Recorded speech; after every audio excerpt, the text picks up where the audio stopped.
Welcome to Wine Wednesday. Thanks for joining me again for another edition. So today we're talking about White Burgundy.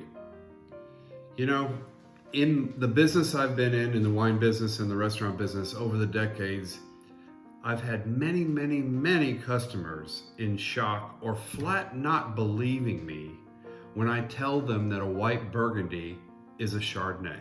What? Yep, they're Chardonnays. Not like a lot of the California Chardonnays with all their oak and butter, on the mouthfeel, on the nose. I'm a big believer in balance. I like balance in my wines. I don't want to be over the top in something. And, too much oak or too much of the malolactic fermentation, which is what takes that appley crispness and turns it into a more of a buttery kind of a feel in your mouth. Too much of that is just simply not my cup of tea, or in this case, a glass of wine. Again, my rule number one is to drink what you like. And if that's what you like to drink, then cheers, because it's only important what you like. So first, let's do a little bottle talk. This was more important back in the old days than it is now. I used to be able to look at a table and tell what they were drinking just from bottle shape and color. Not so much anymore because the marketeers have gotten a hold of the wine bottles, and so now the wine bottle shape isn't as important. But this has always been the classic Burgundy bottle style. The slope-shouldered bottle, low shoulder, no, this is a bottle of Pouilly-Fuissé, which this is going to be our wine of the day, by the way. But this is what was considered a Burgundy bottle. Then this, the high-shouldered bottle, which you're used to seeing your Cabernets in, is the Bordeaux bottle. But it held true for white and red that wines from Burgundy came in this kind of bottle. So that would be your Chardonnays and your Pinot Noirs. And your red wines would come in this bottle. Your Bordeaux bottles would come in this bottle, which would be, in whites, would be generally a Sauvignon Blanc, or your Cabernet, your Bordeaux blends, Cabernet Merlot wines. So that's your little bottle lesson.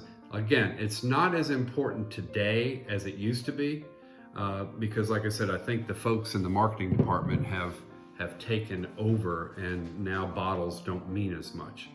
So just trying to figure out White Burgundies is difficult. It's very complicated, and there's lots of growers in any individual vineyards, and so each one of them can be producing wine from a particular vineyard and claim it. They own rows of grapes. It's crazy. And the other thing is that the Burgundy region is not contiguous. It's not like Napa or Sonoma, where you have this very well-defined area where when you cross over the border, you're not there anymore. In Burgundy, it kind of feeds its way through the central part of France.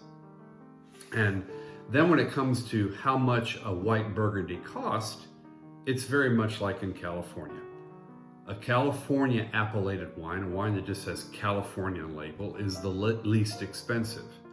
Then a wine that says North Coast or Central Coast or whatever would be the next price tier.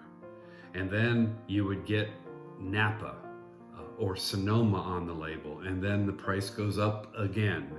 And then you can still go up even further by getting particular wine, wine vineyards, like Tocolon or something like that, specific vineyards, and the price goes up again.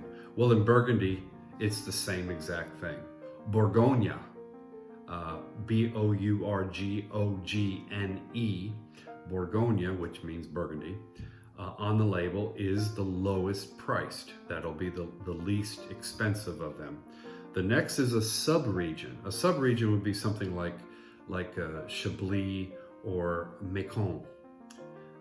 Then the next thing up is close to a village, such as Volnay or Nuit Saint-Georges. Price goes up again.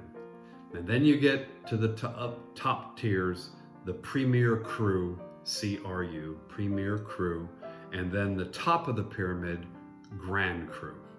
So the higher up the mountain you go, the more expensive it gets. So in general, French Chardonnays or French White Burgundies are nice, clean, and crisp, you know, apples and pears. But just remember that Chardonnay is a grape that grows well in a lot of places, and they truly do reflect where they come from, what country, what area they come from, and what the winemaker really wants to do to them. And that's a big deal. I mean, so that's why you can get all these different styles. So you can't throw out, you know, oh, I don't like Chardonnays. And for those of you who know me well, you know that I'm an ABC or anything but Chardonnay.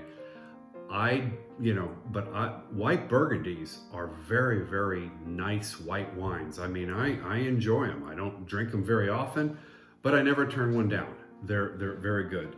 You know, my feeling is that there are a number of winemakers in the US, and this is just coming from drinking and tasting a lot of wines recently, that are shifting away from all that oak and butter. And they're going to a less in-your-face style, using that oak and butter as a layer of flavor or an accent versus the majority of the flavor in the wine. And let's hope it keeps going that way, because I really like that style more. So our wine of the week, I already spoke about it, is the Louis Jadot Pouilly Frisé. Pouilly Frisé was huge back in the 70s and 80s and early 90s. You know, people just love saying the name Pouilly Frisé. You know, it's a fun word to say. It's a beautiful expression of the grape. It is lightly oaked, but it's 100% Chardonnay. You know, nice and crisp and clean. And you know, for all of you who are Chardonnay haters, and you know, generally people would think that I'm probably one of those people, give it a try. It's nice, crisp, and clean. It's a great wine for sitting around on the porch drinking. You'll like this wine. Generally, it's $20 to $25. So cheers, everybody. I hope to see you again next week on Wine Wednesday.